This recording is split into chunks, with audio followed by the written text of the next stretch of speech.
It was a cold February night in 2004. A 21-year-old college student crashed her car on a quiet road in New Hampshire. A passing bus driver stopped and asked if she needed help. She said no. She was fine. She would call someone. He drove away. When police arrived minutes later, Maura Murray was gone. She had walked off into the freezing darkness, into miles of dense forest and deep snow, and in over 20 years, nobody has ever found her.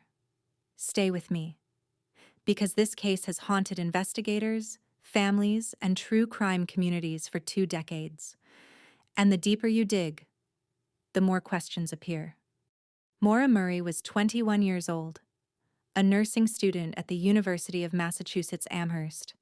By every measure, she was a bright, capable young woman. She had previously attended West Point Military Academy, one of the most prestigious institutions in America. She was athletic, disciplined, and determined. But in early 2004, something in Maura's life was clearly wrong. In the days before her disappearance, she had made a series of unusual decisions. She emailed her professors, saying there had been a death in the family and she would be missing class. There had been no death.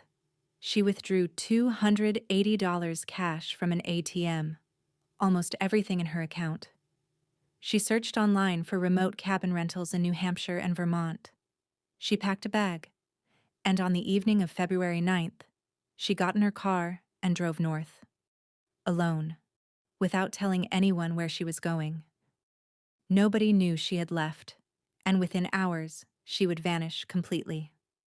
At around 7:27 p.m., on Route 112 in Haverhill, New Hampshire, Maura's car hit a snowbank and came to rest against a wooden post. It was not a catastrophic crash. The car was damaged, but drivable. A passing school bus driver named Butch Atwood stopped to help. Maura told him she was fine. She was waiting for help. She did not need him to call anyone. Butch drove home, just 100 yards away, and called police anyway. Police arrived within minutes. Maura Murray was gone. Her car was still there.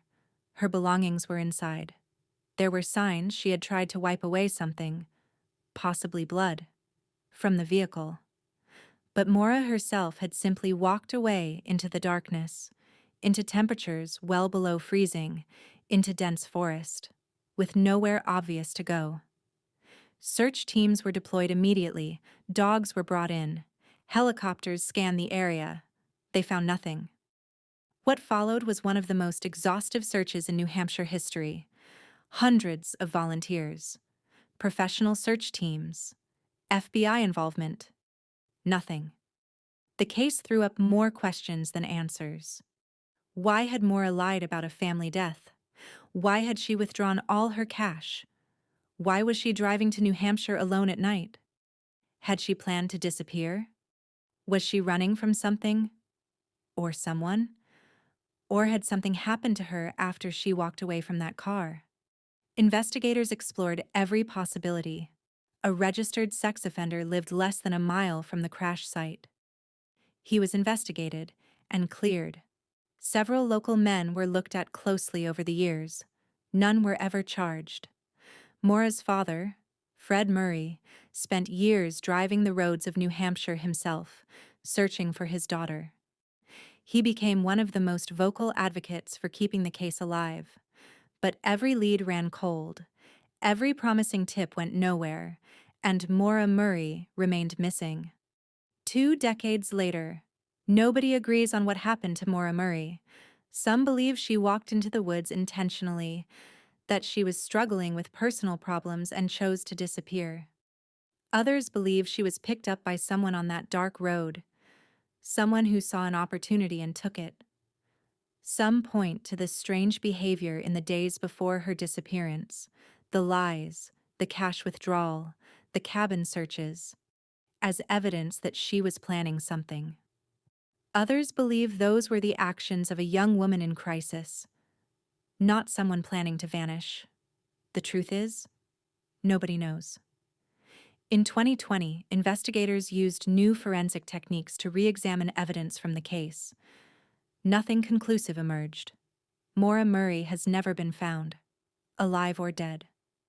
Her family still searches, still hopes, still waits for an answer that has not come in over 20 years. And somewhere in the forests of New Hampshire, if the answer exists at all, it has stayed perfectly, completely silent. Maura Murray was 21 years old.